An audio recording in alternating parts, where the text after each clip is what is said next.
আসসালামু আলাইকুম প্রিয় শিক্ষার্থী, আজকের এই পর্বে আমরা অনুধাবনমূলক প্রশ্ন উত্তর নিয়ে আলোচনা করব। তো দেখো, আমাদের দশম অধ্যায়ের যে অনুধাবনমূলক প্রশ্নগুলো আছে, 16 নম্বর প্রশ্নটা কি বলতেছে যে আমরা সম্পদের অপচয় রোধ করব কেন? তো আমরা বলতেছি যে প্রয়োজনের অতিরিক্ত সম্পদ ব্যয় বা অপচয় না করার চেষ্টাকে কি বলে? সম্পদের অপচয় রোধ বলা হয়। তো আমরা জানি যে প্রকৃতিতে সম্পদ সীমিত, সে অনুযায়ী মানুষের অভাব অসীম। এই সীমিত সম্পদের মধ্যে রাষ্ট্র জনগণের সার্বিক কল্যাণ নিশ্চিত করার জন্য সম্পদের অপচয় রোধ করা প্রয়োজন। অপচয় রোধ করা প্রয়োজন। আচ্ছা, 17 নম্বর কি বলতেছে যে উৎপাদনের ক্ষেত্রে উদ্যোক্তার ভূমিকা ব্যাখ্যা করতে বলতেছে।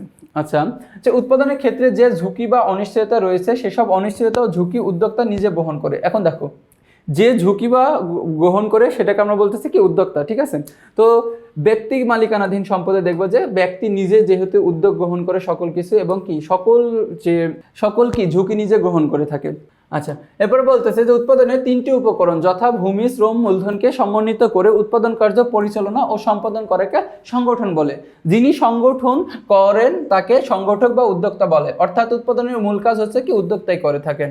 আচ্ছা, 18 নম্বর কোশ্চেনটা, সংগঠন হলো একটি সমন্বিত প্রক্রিয়া, ব্যাখ্যা করতে বলতেছে। ঠিক আছে। তো আমরা জানি যে সংগঠন একটি সমন্বিত প্রক্রিয়া, কারণ সংগঠন উৎপাদনের 3টি উপকরণ যথা ভূমি, শ্রম, মূলধনকে সমন্বিত করে উৎপাদন কার্য পরিচালনা এবং সম্পাদন করে। যিনি সংগঠন করেন তাকে সংগঠন বা উদ্যোক্তা বলে। ঠিক আছে। উৎপাদনের ক্ষেত্রে যে ঝুঁকি বা অনিশ্চয়তা রয়েছে, সংগঠন সেটা কি করেন? বহন করেন।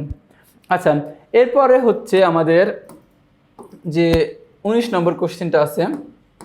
19 নম্বর কোশ্চেনটা বলতেছে পুঁজিবাদ ও সমাজতন্ত্রের পার্থক্য ব্যাখ্যা করো। কি বলতেছে?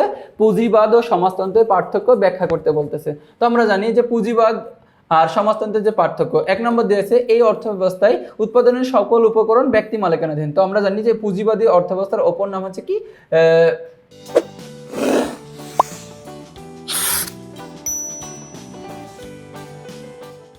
দেখো, যে পুঁজিবাদী অর্থব্যবস্থার অপর নাম হচ্ছে ধনতান্ত্রিক অর্থব্যবস্থা। কি? যে ধনতান্ত্রিক অর্থব্যবস্থা। তো এটা হচ্ছে কি? একক ব্যক্তি মালিকানাধীন। একটা হচ্ছে কি? যে ব্যক্তি নিজে হচ্ছে কি? সকল কিছু পরিচালনা করে থাকে। বলতেছে এই অর্থব্যবস্থায় উৎপাদনের সকল উপকরণ কি থাকবে? ব্যক্তি মালিকানাধীন। আর এই অর্থব্যবস্থায় উৎপাদনের সকল উপকরণ থাকবে কি? যে রাষ্ট্রীয় মালিকানাধীন। মানে কি? সরকার থাকবে মালিক, জনগণ না। বলতেছে এই ব্যবস্থায় ব্যক্তি কি এককভাবে বা গোষ্ঠীবদ্ধ হয়ে উদ্যোগ গ্রহণ বা বিনিয়োগ করতে পারে। তো দেখো, এককভাবে চাইলে এককভাবে অথবা গোষ্ঠীবদ্ধভাবে, কি মানে কি? 2 জন 3 জন 4 জন এমন করে নিয়ে এককভাবে কি করতে পারে? বিনিয়োগ করতে পারে। তো এই অর্থাবস্থায় ব্যক্তিগত উদ্যোগ গ্রহণ ও বিনিয়োগের কোনো সুযোগ নেই। আচ্ছা, এরপর 3 নম্বরটা। আচ্ছা, 3 নম্বর বলতেছে ভোক্তা স্বাধীনভাবে দ্রব্য বা সেবা ভোগ করতে পারে। কি বলতেছে? ভোক্তা স্বাধীনভাবে দ্রব্য বা সেবা ভোগ করতে পারে। এখন ভোক্তা হচ্ছে কি? তিনি নিজে দেখো স্বাধীনভাবে এই দ্রব্য কি করতে পারতেছে? ভোগ করতে পারতেছে। এবং দ্রব্য সেবা ভোগ করায় ভোক্তার কোনো স্বাধীনতা নেই। কি করে নেই? ভোক্তার কোনো স্বাধীনতা নেই। ঠিক আছে। এক্ষেত্রে এই অর্থাবস্থায় শ্রমিক শোষণ বিদ্যমান। আমরা জানি যে ধনতান্ত্রিক বা পুঁজিবাদী অর্থাবস্থায় শ্রমিক শোষণ বিদ্যমান, কিন্তু বলতেছে যে এই অর্থাবস্থায় শ্রমিক শোষণে কি উপস্থিতি নেই। তো এখানে এক প্রকার শ্রমিক শোষণ হয় বলে সমাজে এক প্রকার বৈষম্য সৃষ্টি হয়। তো এই বৈষম্য দূর করার জন্য এই সমাজতান্ত্রিক অর্থব্যবস্থা গড়ে উঠেছে। এরপরে 20 নম্বর বলতেছে যে মূলধন বলতে কি বোঝায়। তো উৎপাদিত উপকরণকে দেখো, উৎপাদিত উপাদানকে মূলধন বলে। মূলধন হলো সেই ধরনের সম্পদ যা সরাসরি ভোগ করা হয় না, কিন্তু যা কাজে লাগে অধিকতর উৎপাদন করা হয়, যেমন যন্ত্রপাতি, কলকারখানা উৎপাদন কাজে ব্যবহৃত ভবন ও অর্থ, এসব হচ্ছে কি? মূলধন। তো দেখো, এরই মাধ্যমে আমরা কি এই অধ্যায়ের অনুধাবনমূলক প্রশ্নগুলো শেষ করলাম। তো পরবর্তী তোমাদের সাথে আবার দেখা হবে। আসসালামু আলাইকুম।